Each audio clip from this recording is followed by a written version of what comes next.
ഇന്ന്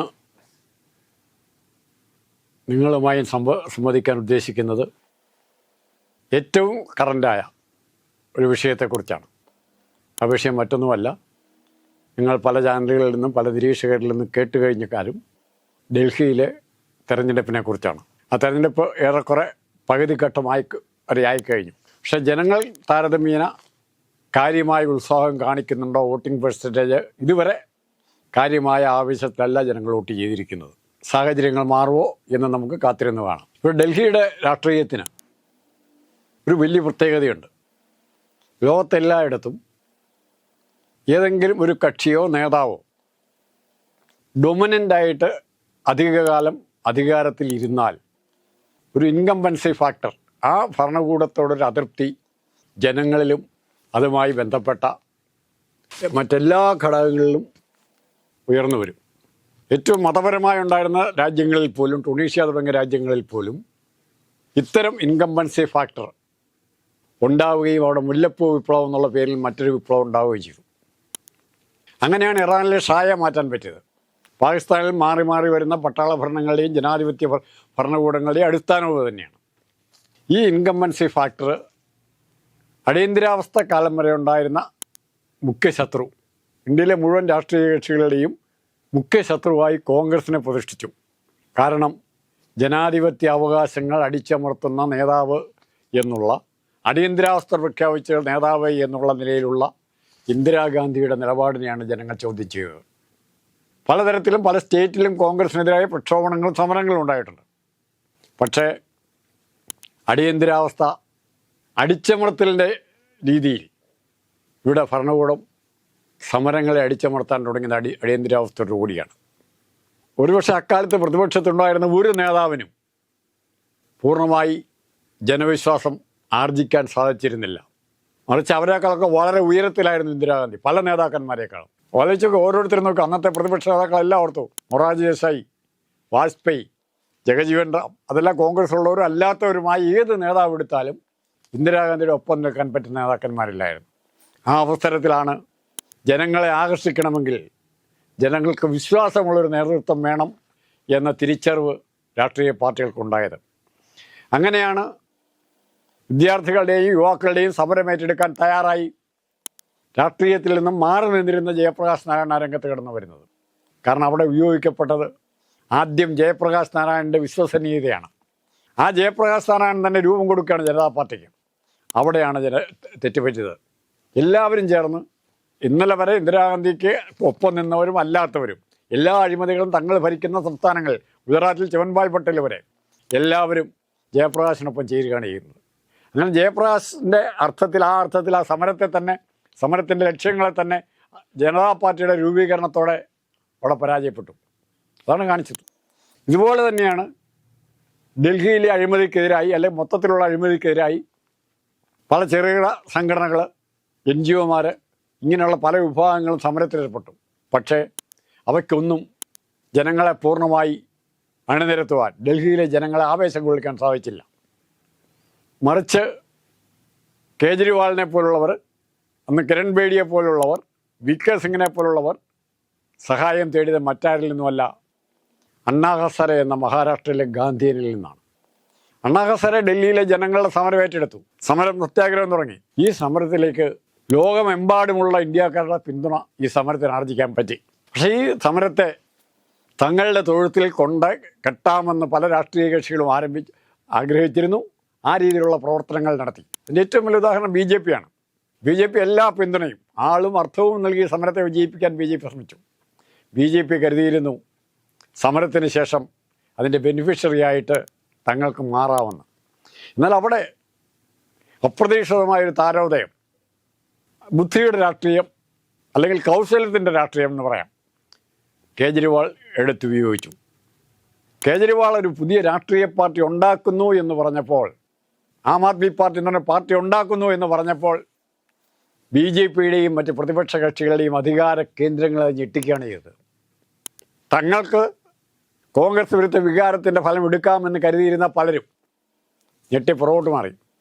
ഒരിക്കലും പക്ഷേ ഇവർ വിചാരിച്ചിരുന്നില്ല കേജ്രിവാളിനും ആം ആദ്മി പാർട്ടിക്കും ഇത്രയും വ്യാപകമായി ജനപിന്തുണ കിട്ടുമെന്ന് വിചാരിച്ചില്ല. പക്ഷെ ഇവരുടെ പ്രതീക്ഷകളെ തോൽപ്പിച്ചുകൊണ്ട് ഇവരെല്ലാം ആം ആദ്മി പാർട്ടി ഡൽഹിയിൽ അധികാരത്തിൽ വരികയാണ്. എന്തിന്? തൊട്ടടുത്ത കേരളത്തിൽ നടന്ന തെരഞ്ഞെടുപ്പിൽ എറണാകുളം ജില്ലയിൽ പാർലമെൻറ്റിലേക്ക് നടക്കുമ്പോൾ അനിതാ പ്രതാപ് എന്ന് പറഞ്ഞ താരതമ്യേന കേരളത്തിൽ അറിയപ്പെടാത്ത പത്രപ്രവർത്തക ഇംഗ്ലീഷ് മാധ്യമങ്ങളിലും അതുപോലെ അന്തർദേശീയ മാധ്യമങ്ങളിലും വളരെ നന്നായി അറിയപ്പെടുന്ന ഇവിടെ വന്ന് അനിതാ പ്രതാപ് മത്സരിച്ചു. ഒരു മൂവാറ്റുപുഴ ജനിച്ചു എന്നുള്ള വ്യത്യാസം മാത്രമേ ഉള്ളൂ. അനിതാ പ്രതാപ് മത്സരിച്ച് 50,000 വോട്ട് എറണാകുളം നിയോജകമണ്ഡലത്തിൽ പിടിക്കുകയാണ്. 50,000 വോട്ട്. അപ്പോൾ അതിനർത്ഥം എന്താണ്? ആം ആദ്മി പാർട്ടി രൂപപ്പെട്ട സാഹചര്യത്തെക്കുറിച്ച്, സങ്കല്പങ്ങളെക്കുറിച്ച് ജനങ്ങൾ വലിയ പ്രതീക്ഷ വെച്ച് പുലർത്തി. ആ പ്രതീക്ഷ ആം ആദ്മിക്ക് നിറവേറ്റാൻ പറ്റിയോ എന്ന് 2 ടേമിലും ജയിച്ചു. എല്ലാ ബജറ്റ് തുകയേക്കാൾ, എസ്റ്റിമേറ്റിനേക്കാൾ മിച്ചം പിടിച്ച് 1000 കോടിയുടെ പ്രൊജക്റ്റിൽ നിന്ന് 100 കോടിയോ 50 കോടിയെങ്കിലും മിച്ചം പിടിക്കാൻ കേജ്രിവാളിൻ്റെ ഗവൺമെൻറ്റിന് സാധിച്ചു. ഇവിടെ നേരെ മറിച്ചാണ് സംഭവിക്കുന്നത്. 100 കോടിയുടെ എസ്റ്റിമേറ്റിന് 50 കോടിയും കൂടെ വീണ്ടും ആടി, വില വർധന, ചെലവ് വർധന.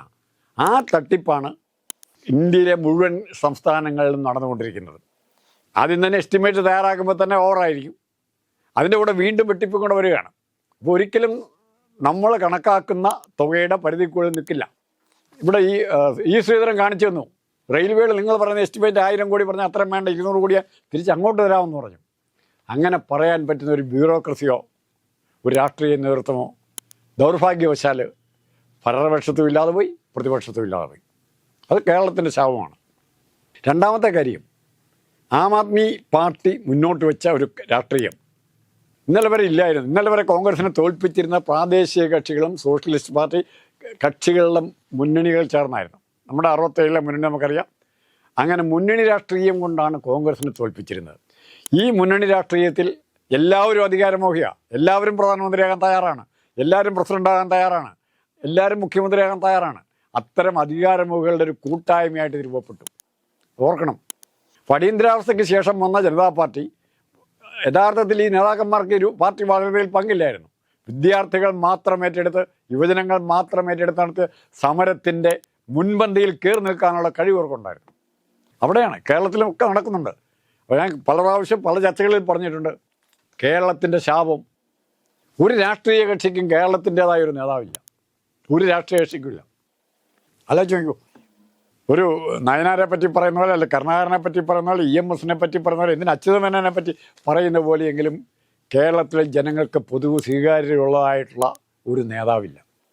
ഇവിടെ ചില പെർമ്യൂട്ടേഷൻ കോമ്പിനേഷൻ, അത് പ്രത്യേകിച്ചും സമുദായ സംഘടനകളെ കേന്ദ്രീകരിച്ചാണ് ഇവിടെ വർത്തിക്കുന്നത്. ഇപ്പം അച്യുതാനന്ദൻ്റെ റേറ്റിംഗ്, ജനങ്ങളുടെ സ്വീകാര്യത, ജനസാമാന്യത്തിൻ്റെ സ്വീകാര്യത പിണറായി വിജയനുണ്ടെന്ന് ആരെങ്കിലും പറയുമോ? തെരഞ്ഞെടുപ്പ് വരുമ്പോൾ പിണറായി വിജയൻ്റെ പോസ്റ്ററുകളൊക്കെ പുറകോട്ട് പോവുകയാണ്. എന്തേ? പാർട്ടിക്കാർക്ക് തന്നെ അറിയാം ഈ ഫോട്ടോ ഇവിടെ ചിലവാകുകയില്ല.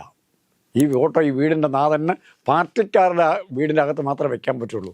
കേരളത്തിലെ ജനങ്ങളുടെ വീടിൻ്റെ അകത്ത് വെക്കാൻ പറ്റില്ല. ഇവിടെ ഇപ്പോൾ കേജ്രിവാൾ ഇന്ന് കൂട്ടായിട്ട് പറയാവുന്ന ഒരു നേതാവ് മമതാ ബാനർജി മാത്രമാണ്. കാരണം കേജ്രിവാളിനും മമതാ ബാനർജിക്കും സമാനതകളുള്ള ഒത്തിരി മേഖലകളുണ്ട്. ഒന്ന്, മോഡി ഗവൺമെൻറ്റിനെതിരായി വിട്ടുവീഴ്ച കൂടാതെ ഫൈറ്റ് ചെയ്യുന്ന ആളാണ് മമത. അതുപോലെ തന്നെ കേജ്രിവാളും.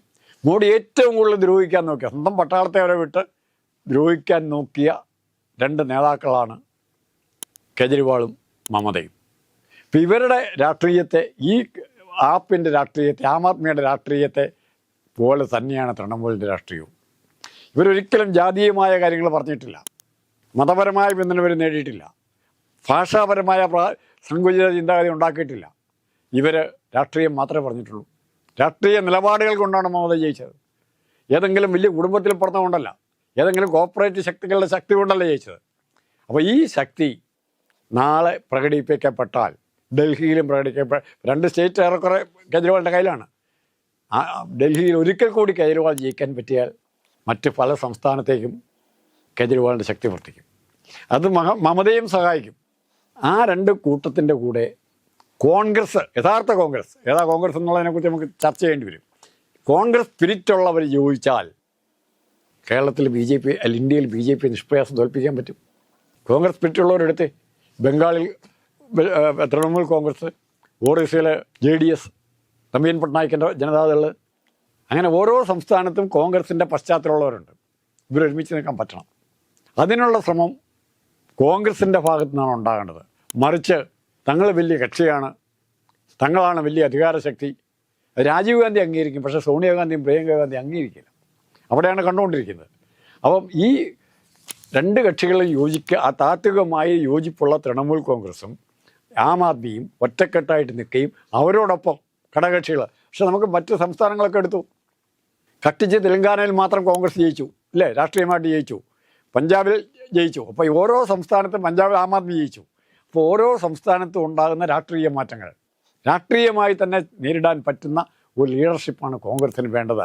മറിച്ച് കോൺഗ്രസ് ഇപ്പോഴും ഉദാഹരണത്തിന് ഷീലാ ദീക്ഷിത് ഒരു രാഹുൽ ഗാന്ധിയും സോണിയാഗാന്ധിയും കഴിഞ്ഞാൽ ഷീലാ ദീക്ഷിത് രണ്ടാമത്തെയോ മൂന്നാമത്തെയോ നേതാവായി കോൺഗ്രസിന് വന്നിരുന്നേന്. പക്ഷേ അഴിമതിയുടെ രാഷ്ട്രീയത്തിലേക്ക് ഷീലാ ദീക്ഷിത് പോയപ്പോൾ ആ ഷീലാ ദീക്ഷിതിനെ പ്രൊട്ടക്റ്റ് ചെയ്യാനായിട്ട് കോൺഗ്രസ് തയ്യാറായപ്പോൾ അത് കോൺഗ്രസിൻ്റെ ക്രെഡിബിലിറ്റിയെ ബാധിച്ചു. കഴിഞ്ഞ തെരഞ്ഞെടുപ്പിൽ കോൺഗ്രസിൻ്റെ തകർച്ച തുടങ്ങുന്നത് 2G സ്പെക്ട്രം തുടങ്ങിയ കേസുകളുമായിട്ട് ബന്ധപ്പെട്ടാണ്, അല്ലേ? ആരൊക്കെയായിരുന്നു അതിലെ പങ്കാളികൾ പറയാൻ പറ്റുമോ? ഇവിടെ ലോട്ടറി വിരുദ്ധ സമരം നടത്തുമ്പോൾ ചിദംബരത്തിൻ്റെ ഭാര്യ കോടതിയിൽ ലോട്ടറി മാഫിയയ്ക്ക് വേണ്ടി ഹാജരാകുകയാണ്. ചോദ്യം ചെയ്യാൻ പറ്റിയോ? എന്തേ അങ്ങനെ സംഭവിക്കുന്നത്? അതിൻ്റെ അർത്ഥം ഒരു നെക്സസ്, അഴിമതിക്കാരുടെ നെക്സസ്, അത് BJP-യിലുണ്ട് വേണ്ടപ്പെട്ടവർ. ഇപ്പോൾ പിണറായി വിജയൻ എന്തെങ്കിലും ചെയ്യുന്നുണ്ടോ? ഒന്നും ചെയ്യില്ല. എന്താ കാര്യം? കേജ്രിവാളിൻ്റെ വീട്ടിൽ എത്ര പ്രാവശ്യം പോയി? മമതയുടെ വീട്ടിൽ എത്ര പ്രാവശ്യം പോയി? അത് ചെയ്യുന്നതിൻ്റെ കാരണം മോഡിയുടെ കക്ഷത്തിൽ ഒതുങ്ങുന്നവരല്ല ഇവിടുന്ന് മനസ്സിലായി. നാളെ ഇവരുടെ കൂട്ടായ്മയിലൂടെ ഒരു പുതിയ രാഷ്ട്രീയ സമവാക്യ സഖ്യം ഉണ്ടാകും എന്ന് പ്രത്യാശിക്കുന്നു. അത്രമാത്രമേ പറയുന്നുള്ളൂ. ആം ആദ്മിക്ക് അവിടെ ജയിക്കാനുള്ള ചാൻസ് ഉണ്ട്. കാരണം ആം ആദ്മിക്ക് ജയിക്കാനുള്ള ചാൻസിൻ്റെ കാര്യം ഇവർ ഭിന്നിച്ച് നിൽക്കുന്നു എന്നുള്ളത് തന്നെയാണ്.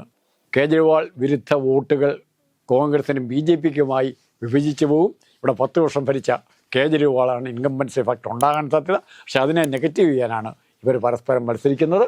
കേജ്രിവാളിന് ഗുണകരമാകുമെന്ന് പ്രതീക്ഷിക്കുന്നു. നന്ദി, നമസ്കാരം.